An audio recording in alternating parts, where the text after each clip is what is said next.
Yet, like I said, doing that whole alternating thing. I kidnapped somebody again. You want to say hi? Peekaboo! This one is new. This is okay. Can I say your name? Crochet. Yes, you can. It's Crochet. Did I say it Crochet wrong? Daily in the house. I think I said it wrong. You did, but it's fine. I flippin' love the way you say it. Can you tell I'm a podfic?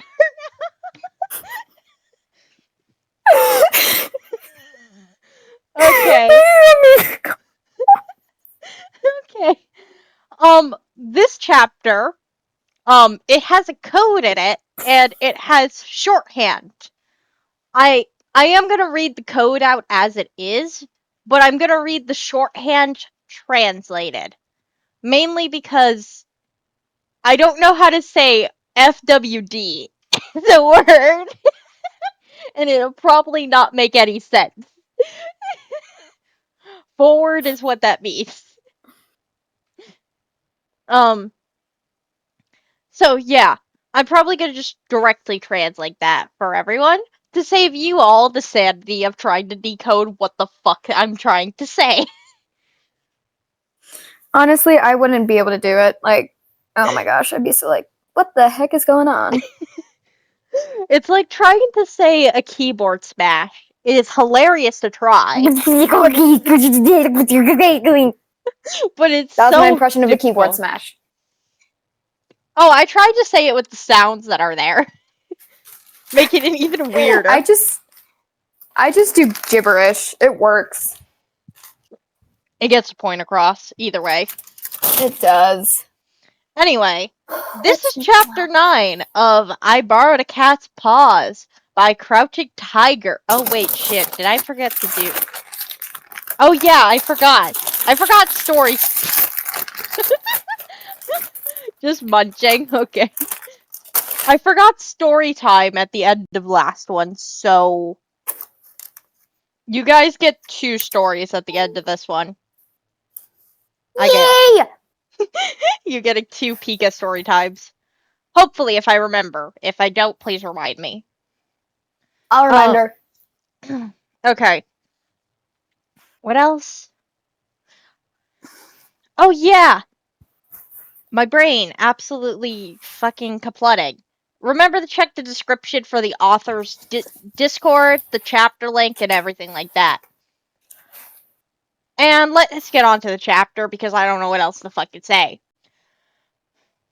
Shota was starting to struggle to sleep. He was getting used to the unfamiliarity of the cat's physical makeup, adapting like humans did to everything, and usually that would be a good thing. It meant Shota was better at doing things in the cat body.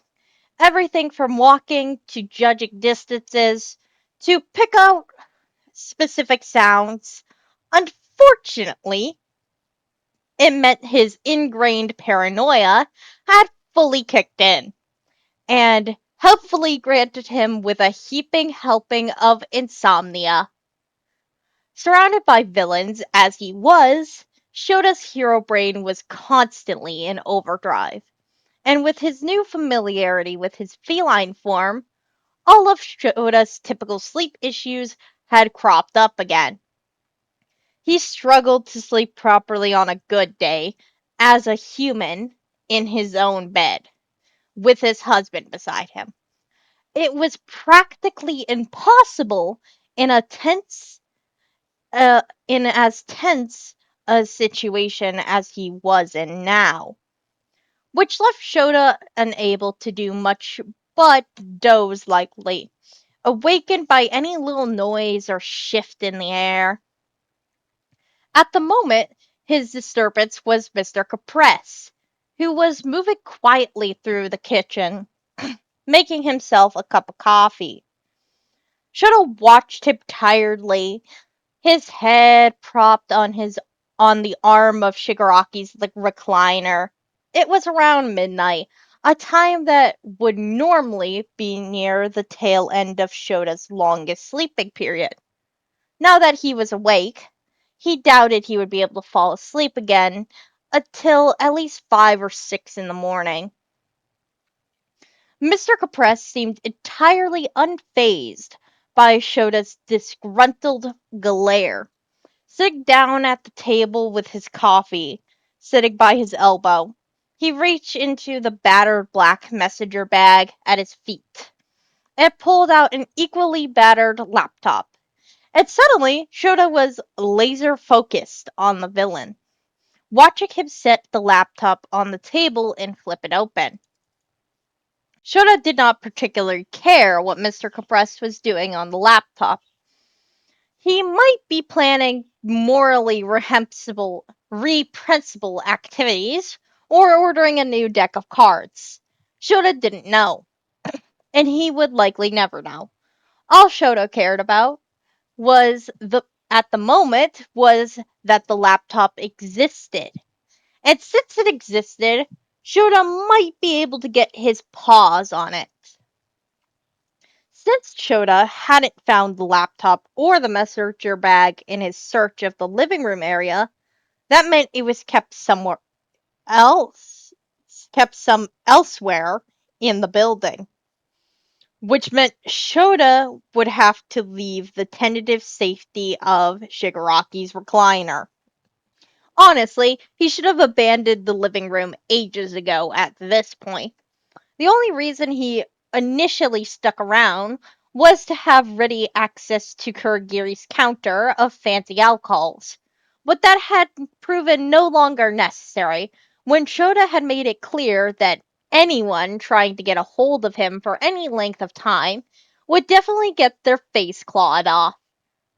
The biggest risk to Shota at the moment was Dabi, who was at any given moment a singe irritating action away from setting Shota on fire and calling it a day. Which meant there was no reason for Shota to stay in the living room area, and he should definitely canvass the rest of the building, sooner rather than later. He couldn't get at the laptop right now, not with Mr. Capress working on it, so that would have to be a future goal. In the meantime, there was finally something somewhat useful for Shota to spend his time on. Never one to dawdle when there was work to do, Shota rolled out of Shigaraki's recliner and landed on the ground with barely a sound. He easily slipped out of the living room door that Mr. Capress had left cracked open slightly, glad that the flea collar they'd forced on him didn't have a bell on it. The hallway beyond the door was dark, only illuminated by the faintest glow creeping in from Mr. Capress's computer screen. Fortunately, Shota's cat eyes were built to see in low light, and he could barely tell the difference. There were 6 doors leading off from the hallway, one of which was the one to the living room that Shota had just come through, which left only 5 mysteries. Shota decided on clockwise search pattern. He padded towards the door immediately on his left. It was at one end of the hallway, only a short distance away from the living room door. Of course, Shota couldn't get through the door if he'd been willing to try himself against the round handle. It would undoubtedly take him many attempts, any one of which would alert Mr. Capress that Shota was up to something he shouldn't be. But Shota's sense of smell was much better as a cat, and when he stuck his nose against the crack under the door, he could smell a whole myriad of scents. Some were slightly baffling. Why did it smell like laundry detergent? But others made more sense. The scent of Shigaraki's quirk, earthy and almost like rain, was particularly strong. Shota wondered briefly if Shigaraki had to wear gloves to sleep like Araka. He must, right? It would be far more disruptive to accidentally decay your mattress than to make your bedspread float temporarily. The door next in line was almost directly across from the living room, and it was a sliding pocket door that looked pretty much impossible to open as a cat. There was a soft light glowing from underneath, and the gap under the door was large enough that Shota could look through it if he pressed his face against the floor. It was a bathroom, with a sink directly across from the door, a curtain on the right that was probably hiding a shower, and a low half wall on the left. Shota didn't have a vantage point to see anything above the sink, but he suspected there were some kind of beauty products on a shelf or two somewhere. The scent of cheap perfume was about 100 times stronger with a cat's sensitive nose. Should have barely pulled his head up in time to not whack his skull against the door when he sneezed. Achoo!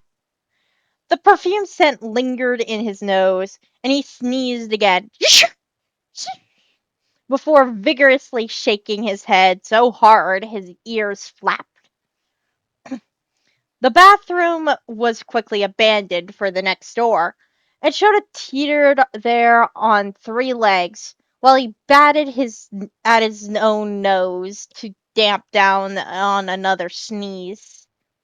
Tamp down on another sneeze. Even in the dark, there was no mistaking the door for anyone but Toga's. It looked like it might have been painted white at the base level, but it had since been plastered with paint, posters, pictures, strands of beads, and tinsel, and what Shoto was pretty sure were a few locks of hair.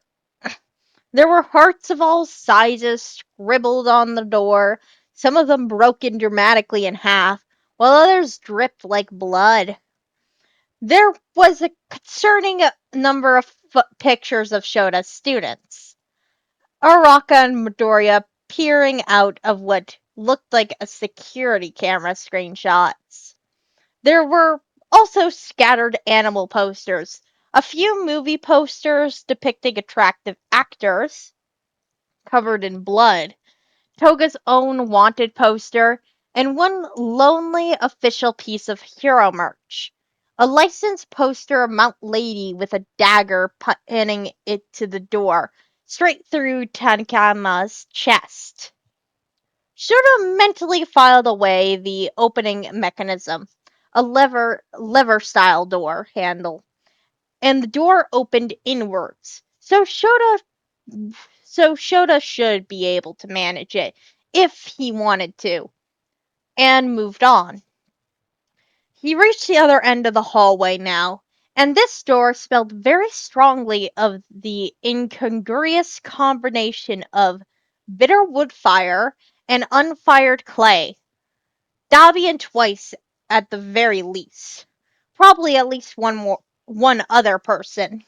Though there could be a second floor or either bedroom beside a door Shota couldn't get through.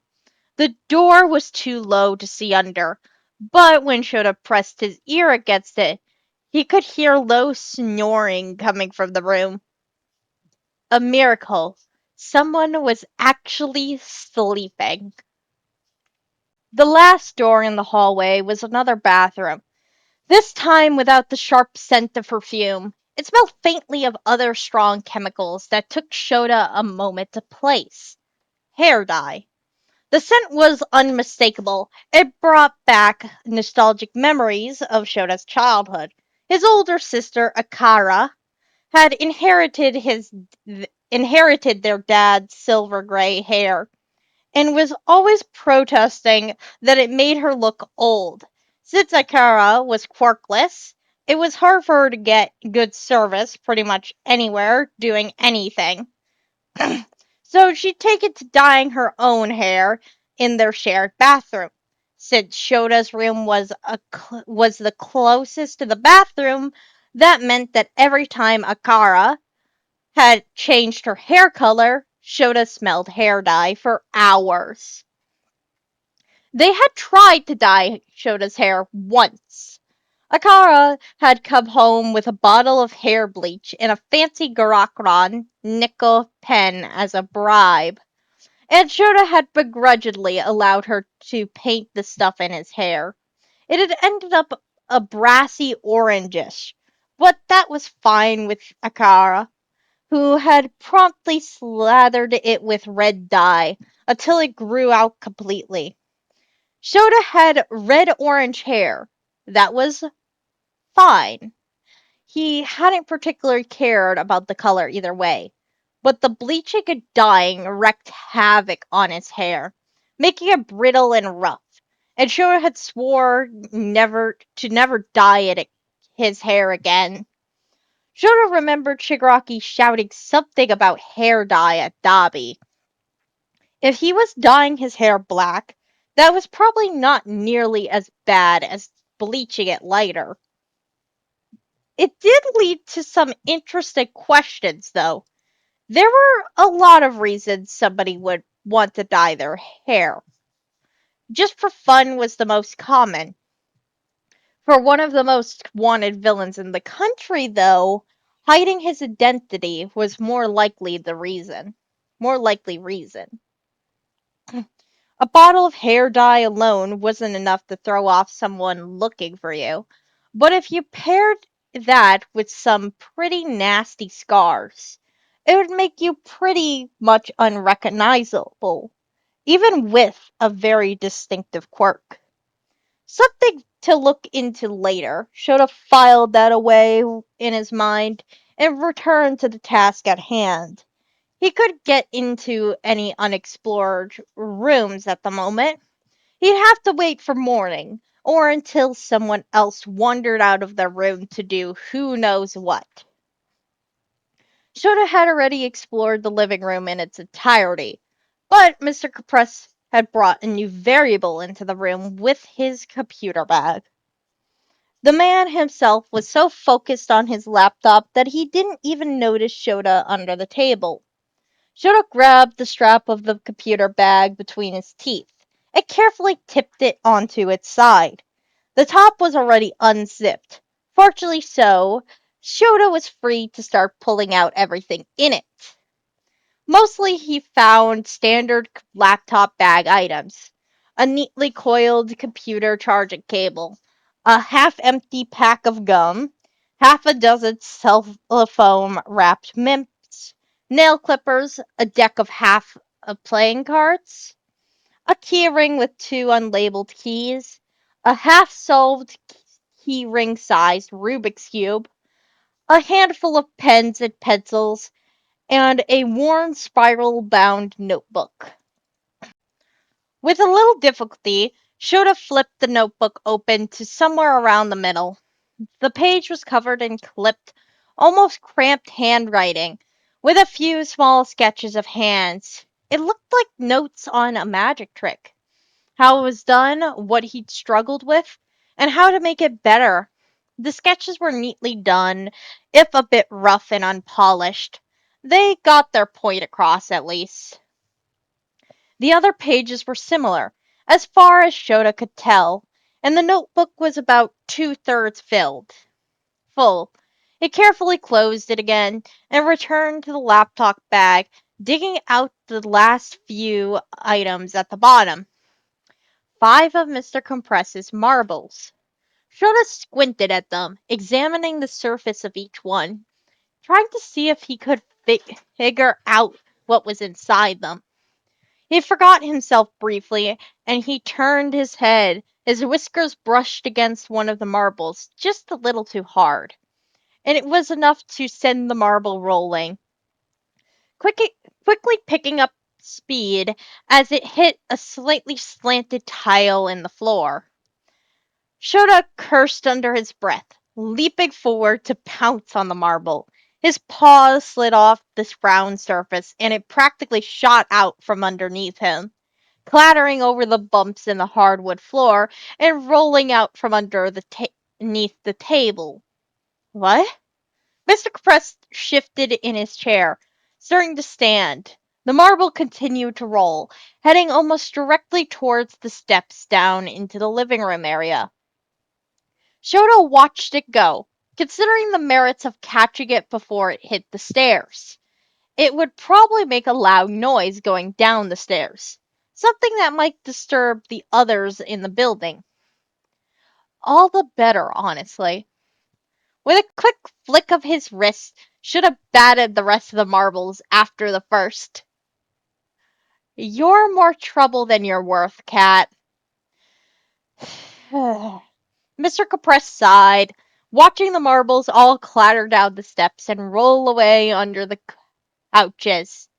That's the plan, Shota grumbled. I don't suppose you would be willing to bring me back those marbles? Mr. Compress asked. Not on your life. What are you even going to do? What are you even doing down there? Mr. Compress's face appeared under the table a moment later, and Shota idly flicked an ear at him. He tried to say, yes, I took everything out of your bag and spread it all over the floor. What are you going to do about it? With his body language alone. He'd never been super great at body language, but he was pretty sure he got his point across. Apparently, Mr. Compress was going to sigh about it. Is there anything still in my bag? I couldn't open the side pocket, Shota told him blankly, though, of course, Mr. Compress wouldn't be able to understand him. Mr. Compress just sighed again. Going back to his laptop, Shota slipped out from under the table, flicking his tail in thought. Shota knew Compress didn't require actual physical contact to activate. But a lot of people without formal quirk training relied on something like touch or eye contact to activate or focus quirks. Even Wynne said quirk didn't necessarily rely on it, so Shoto would likely be safe going near Mr. Compress, so long as he dodged the man's hands themselves. And if Shota wanted access to the laptop, he'd have to get rid of Mr. Compress. Once again, Shota was going to do something that Hazashi would probably glare at him for. Shota did that a lot, though. Shota jumped straight up onto the tabletop, patting across the scuffed wood towards Mr. Compress. The man glanced at him, but his attention was mostly focused on the screen of his laptop. His mistake. Mr. Compress had left his mug of coffee sitting to one side, close enough to be within reach, but far enough away that he wouldn't accidentally bump against it. Shota didn't need to get too close to his hands to dart in, whack the still mostly filled mug hard enough to tip it over, and leap back. Mr. Compress surged out of his seat with a hissed curse. Teeth clenched and eyes flashing. His whole right side was soaked, and the broad pool of coffee had formed around the upset mug, dribbling down the edge of the table and spattering onto the floor. Should have neatly dodged Mr. Compress's furious swipe at him, bounding to the other side of the table. Mr. Compress snarled at him, then glared down at the puddle of spilled coffee. I did not need this tonight, Mr. Compress seethed, pinching the bridge of his nose. I didn't need to be turned into a cat, Shota grumbled, but here we are. You shut up, Mr. Compress snapped, storming into the kitchen area and returning with a wad of paper towels. He mopped up the spilled coffee with brusque, angry motions, deposited the dirty cup in the sink, swept the notebook on the floor, up into his arms, and slammed the laptop closed with a sharp snap. I am going to take a shower, Mr. Crest told Shota stiffly. If anything is missing or broken by the time I get back, I will give Dobby free reign over your miserable corpse. Shota flicked his tail at Mr. Compress, unimpressed. He'd heard much better threats. He'd give it a 4 out of 10. He didn't even threaten Shota himself. In general, Mr. Compress was also a little too well put together, even in loungewear and covered in spilled coffee. He was missing the deranged, mentally ill charm that was required for a proper manic threat like that. Mr. Compress swept out of the room like a furious storm cloud, closing the living room door with a harsh click. Shota waited until he heard another door close, until Mr. Compress's footsteps faded from his hearing and water rushed through the pipes in the wall. Then he dove for the laptop. This one was far easier to open than Shota's own laptop. One of the hinges was busted and the other was loose, making it practically fall open when Shota pushed it. He was then met with a screen requesting a password. Shota sighed and jumped down from the table, making his way back to the shelf of alcohols. In his in-depth search of the room, he'd found a note with a password written on it, folded in half and tucked between the fridge and the magnetized knife block. He pulled it out of its place again, careful to not leave any tooth marks on the paper, and read the password 3 times. Shota hurried back to the laptop, repeating the password in his head before inputting it with careful taps of his paws. He pressed return and waited with bated breath as the laptop threw up a loading screen. After a few seconds, the screen opened up, revealing a website for a Shinto shrine, specifically the page on the site dedicated to the cemetery and family graves that the shrine workers upkept. Now, Shota felt a little bad. He didn't know who Mr. Compress was mourning. He didn't even know who Mr. Compress was mourning. Although, if it was a member of his own family, then it was likely their family name would be on this site somewhere. And since Shota knew Mr. Compress's full name now, he could easily look them up. Shota committed the name of the shrine to memory to hopefully put to use later, and carefully opened a new browser tab. The quintessential website in the pro hero work was generally called HeroNet.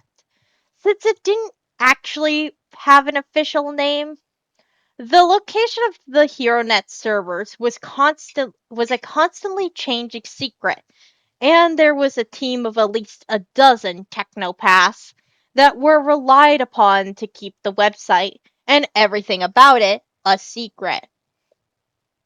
HeroNet was about as secure as a website could get. And the heroes wanted to share, and when heroes wanted to share classified information or reach out during an undercover mission, they did it via HeroNet. Shota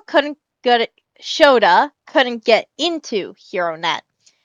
Not only was his personal login 12 words, each with special capitalization and some in foreign languages, which would be a pain and a half to type in as a cat, but it also required two-factor authentication, and his authentication key was kept very safely in a pocket of his utility belt. Fortunately, he could get into the next best thing. The anonymous hero report was run on the same servers as HeroNet, with all the same protections, but it didn't require a login at all. It was supposed to be anonymous reports in potentially dangerous situations, similar to texting 119, but for contacting heroes. but it was often used by heroes when they didn't have their authentication keys, or hero students who didn't have their own HeroNet login. There was actually a protocol for it and everything. Should have carefully typed in his message. Try to keep it short and to the point. He had to backspace and retype a dozen times because his clunky cat paws pressed the wrong keys. But he managed to get his message down. He stepped back and reread his message once before sending it. Code OA-U/C dash 5 dot 18 dot 1 dot 19 dot 21 dot 18 dot 5. Forward message to present Mike, midnight, Nezu. This is Eraserhead, not dead, hurt, or under threat. Working on getting out. Don't need help right now. Will try to stay in contact. Shota quickly pressed send and then exited out of the window. Thanks to the Technopass at HeroNet, it would erase itself from the browser history, leaving no trace that it had ever been there. Shota closed the laptop again and slipped down from the table. The shower shut off in the other room, and Shota scrambled for the knife block, hurriedly wriggling the slip of paper with the password back into place between the fridge and magnet strip. By the time Mr. Capress returned to the room, everything was back in place, and Shota had returned to Shigaraki's recliner, sprawling across the cushion with his chin on the armrest. Rest. You walk a very fine line, cat, Mr. Capress said, surveying the mess Shota had already made out of the contents of his book bag. Shota didn't bother to respond. He watched Mr. Capress gather up everything and pull out of his bag, stuffing everything, including the laptop, back into the bag and zipping it shut. Despite still feeling a little sympathetic, now Shota was vindicated. He almost managed to fall properly asleep, secure in the knowledge that at least Hizashi wouldn't be too worried about him. Now, that is the end of this chapter. Um, this fic actually does have a Zawa family lore in the Color of Despair, which is another fic by them. I recommend reading that. You could Ooh. talk again, but yeah, Ha. yeah, this one's been here. Yee. I got mac and cheese during recording. One time I thought they said feet pics. And then another time I was like, are you actually sneezing? What the heck? Oh no, I was creating. I did the fake sneezes. Achoo! You know, I create fake Way too sneezes. good at that. I also do the meows. I also hiss. Yeah, yeah, basically. I am scaredly good at animal noises for some reason. It's not hard to do cat noises. Dog noises can be a bit of a toss up at times. If you try to do a What about boof, chickens?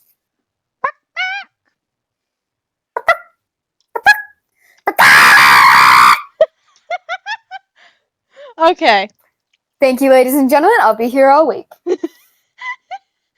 okay, story time. You want to ask me a question? I'll see if I have a story related to it.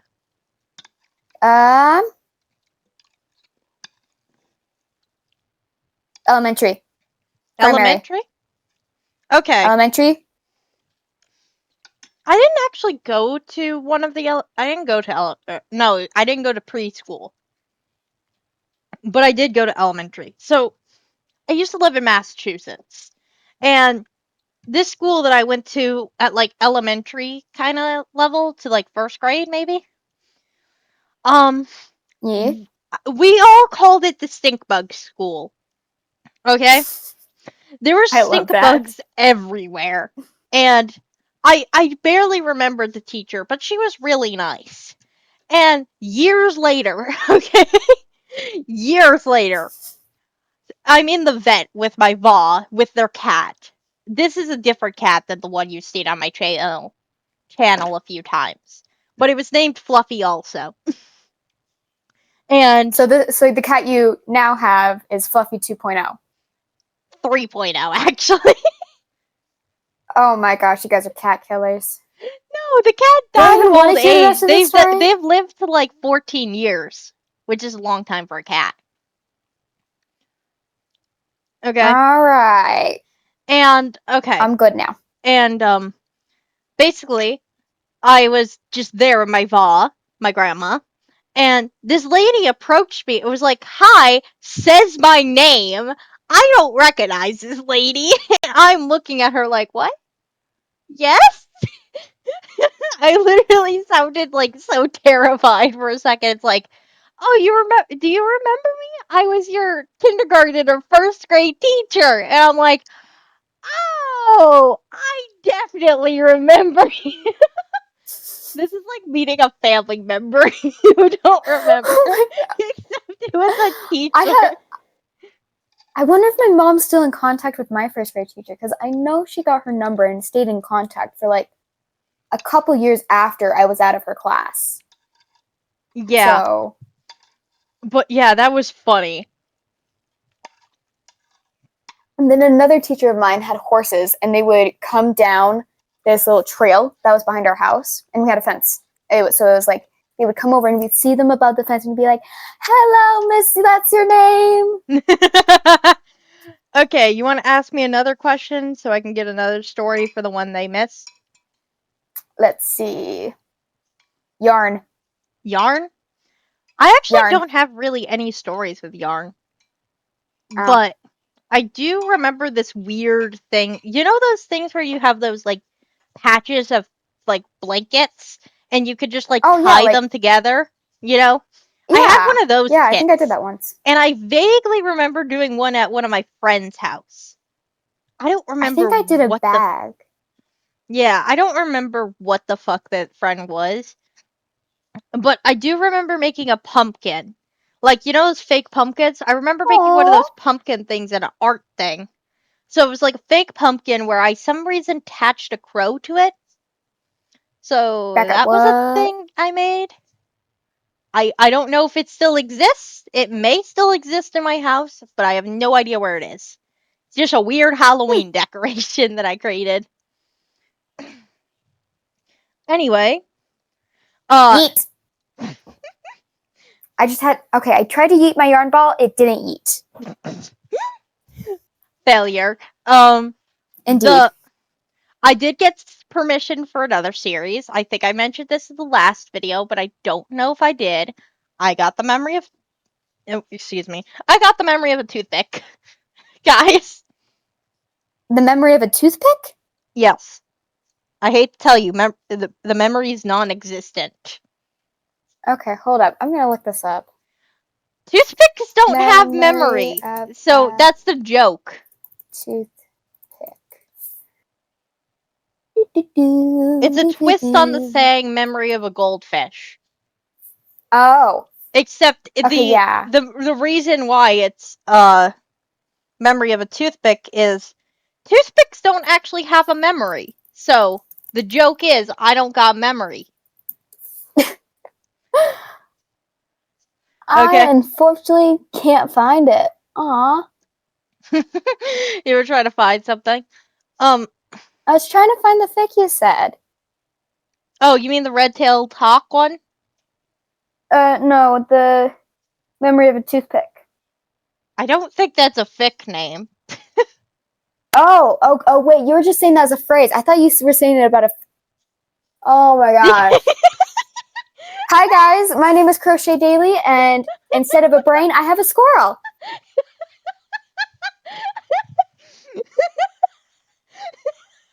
Okay.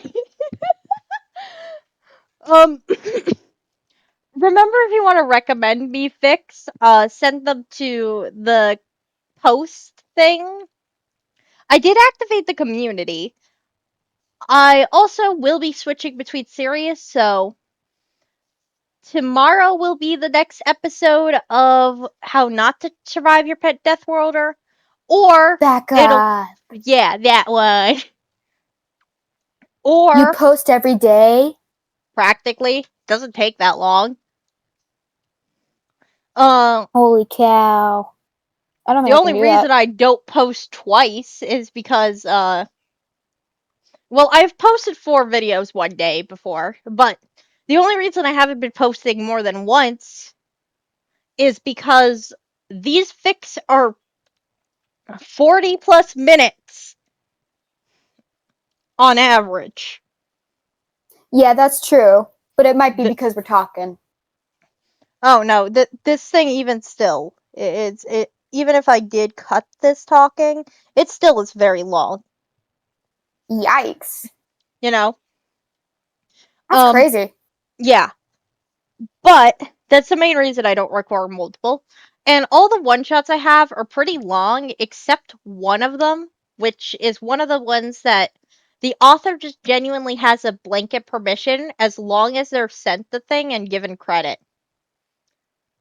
Another Yeah. one like Belly Corn. I was super excited to find that. Anyway, I think that's enough rambles and jambles. I'm gonna shut the fuck up and tell y'all bye. No bloopers though. Good luck, Bye! procrastinators! You're ending.